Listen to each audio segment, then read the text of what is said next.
बिस्मिल्लाहिर्रहमानिर्रहीम। अस्सलाम वालेकुम वरहमतुल्लाहि वबरकातुहू। नाज़रीन, मैं हकीम खालिद महमूद नक्शबंदी मुजद्दिदी आपकी खिदमत में हाजिर हूँ और आप सबको अपने चैनल पर खुशामदीद कहता हूँ। नाज़रीन, चैनल को सब्सक्राइब करें और बेल आइकन को दबाएं ताकि आपको हर रोज़ नई आने वाली वीडियो मिल सके। नाज़रीन, जो हमारा मौजू है वो है जरियान के मुतल्लक मुख्तलिफ हलवा जात में बता रहा हूँ आपको। ये जो भी मौसम के लिहाज से आप को बन सके या जिस इलाके में कोई चीज़ें मैसर नहीं हों, जो भी मैसर हो, जो नुस्खा सारे नुस्खे देखें और जो नुस्खा भी मैसर चीज़ें सब मिल सकें वो आप बना सकते हैं और आप इस्तेमाल कर सकते हैं। तो सबसे पहले जो मेरी गुजारिश होती है ये होती है कि ये इलाज करने से पहले आप अपने मैदे की इस्लाह ज़रूर करें। अगर जिन लोगों को मुस्तज़नी की वजह से जरियान की शिकायत है तो वो ज़कात हिस्स का इलाज पहले करा के, बल्कि उससे भी पहले मैदे का इलाज कराएं।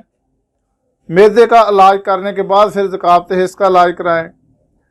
ज़कात हिस्स का इलाज करने के बाद फिर जरियान का आप इलाज कराएं। अगर डायरेक्ट आप जरियान का इलाज करेंगे तो फिर अगर मैदा ख़राब होगा तो आपको वो दवाएँ कोई ज़्यादा फ़ायदा नहीं देगी। इसलिए आपसे गुजारिश है कि आप जिस तबीब के भी पास जाएं उससे ये ज़रूर कहें कि अगर आपका मैदा है तो आपके मैदे की तरफ सबसे पहले तवज्जो तबीब की होनी चाहिए, बल्कि आप खुद ही बता दें कि भाई मेरा मैदा ख़राब है, पहले मेरे मैदे का इलाज करें। तो अगर मुस्तज़नी की है जलक के आप आदी रह चुके हैं तो फिर आप ज़कात हिस्स का इलाज पहले कराएं, उसके बाद फिर आप जो है जरियान का इलाज कराएं। तो ये जो नुस्खा है ये है आज का हलवा संगाड़ा। सर्दियों के मौसम में तो ताज़ा संगाड़ा मिल जाता है, लेकिन आप लोगों ने खुश्क संगाड़ा लेना है। खुश्क संगाड़ा ले आप, ये बाज़ार से पंसार की दुकान से किसी से भी मिल जाएगा। इसका आपने हलवा बनाना है। वो मैं तरीका आपको बाद में बताऊंगा। पहले मैं बताने लगा हूँ कि इस हलवे के फ़ायदे क्या हैं। ये हलवा सबसे पहले तो ये है कि जरियान मनी को रोकता है, मनी को गाढ़ा करता है। जिन लोगों को मनी पतली की वजह से सूरत अंजाल का मसला है उसके लिए भी ये हलवा बहुत ही मुफीद है। और इसके अलावा जरियान मज़ी के लिए भी फ़ायदेमंद है और जरियान वदी के लिए भी फ़ायदेमंद है। तो ये वैसे भी कुव्वत बा को भी संगाड़ा बढ़ाता है। तो आपने ये जरियान मनी के लिए इसको इस्तेमाल करना है। तो आपने 1 किलो संगाड़ा लेना है और 1 किलो ही दूध लेना है। और जो चीनी है ये आप ना डालें तो बेहतर है कि अब शक्कर जो है बगैर केमिकल से अगर मिल सके तो वो आप इसमें डाल लें। वो आपने हस्बे जायका जितनी आपको पसंद हो, अगर शुगर के मरीज़ है तो वो ना डालें। अगर जिन लोगों को शुगर नहीं है तो वो शक्कर हस्बे जायका डाल सकते हैं। इसके बाद देसी घी है वो भी आपने हस्बे ज़रूरत लेना है। और चारों आपने मगज़ियात लेने हैं। तरबूज के मगज़ आपने 10 तोला लेने हैं। खरबूजे के मगज़ आपने 10 तोला लेने हैं। खीरे के मगज़ आपने 10 तोला लेने हैं और कद्दू के मगज़ आपने 10 तोला लेने हैं। ये चारों मगज़ियात हो गए।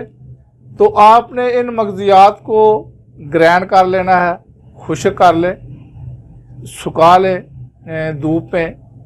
इसके बाद आपने इसको ग्राइंड करना है। तो जो संगाड़ा है वो आपने उसका पाउडर बनाना है।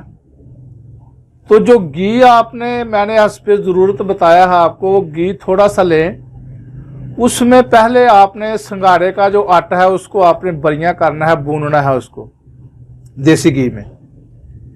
इसके बाद आपने जो इतने भी मगज़ियात हैं वो आपने अलग अलग उसका सफूफ बनाना है, ग्राइंड करना है और अलग अलग ही उसको भूनना है आपने।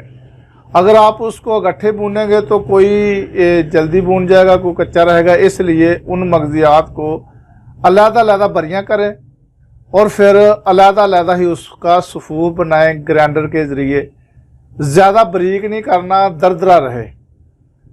तो ये आपने पांचों चीज़ें जो है ये देसी घी में आपने भूननी है और ज़्यादा घी नहीं डालना ताकि वो घी जो है वो उसमें से नीचे टपकता रहे, ऐसे नहीं करना। इतना घी डालना है जिसमें ये मगजियात और आटा जो संघाड़े का वो बरियां हो जाए।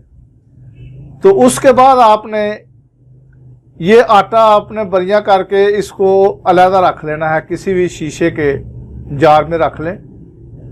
और उसमें से आपने 2 तोला ये आटा लेना है जो आपने बरियां किया हुआ है मगजियात और संघाड़े का। तो उस आटे को आपने दूध में 2 तोला जो आटा है इसका वो लेकर इसमें आप 1 पाव दूध डाल लें। दूध खालिस होना चाहिए। और उसमें डाल के हस्बे ज़रूरत आप उसमें शक्कर जो सुर्ख है वो डाल लें और इसको जोश दें। जब हलवा बनने के करीब आ जाए तो आप इसको उतार लें। 1 तोला यानी कि सुबह आपने ये 2 तोला जो आपने डाला है, आधा इसमें से आप सुबह ले लें दूध के साथ और आधा आप शाम को ले लें दूध के साथ। ये 2 तोला जो आपने आटा लिया, क्योंकि उसमें दूध भी आपने शामिल किया है और उसमें आपने शक्कर भी शामिल की है। तो ये जितनी भी खुराक बने हलवा, आधा आपने रख लेना है शाम के लिए, आधा सुबह आपने इस्तेमाल कर लेना है। अगर शाम को बनाएंगे तो आधा शाम को इस्तेमाल कर लें, आधा सुबह इस्तेमाल कर लें। अगर आपके पास वक्त हो तो दोनों टाइम ताज़ा भी बना सकते हैं, उसके फ़ायदा आपको ज़्यादा मिलेंगे। तो नाज़रीन, ये नुस्खा जो है ये आप बनाएं और इसको ज़रूर आजमाएं, क्योंकि चीज़ें भी आम हैं, हर पंसार स्टोर से मिल जाती हैं और हर इलाके से मिल जाती हैं। आप इसको आजमा कर ज़रूर देखें और मुझे दुआओं में याद रखें। अगली वीडियो तक के लिए मुझे इजाज़त दें। खुदा हाफिज़। अस्सलाम वालेकुम रहमतुल्लाहि व बरकातहू।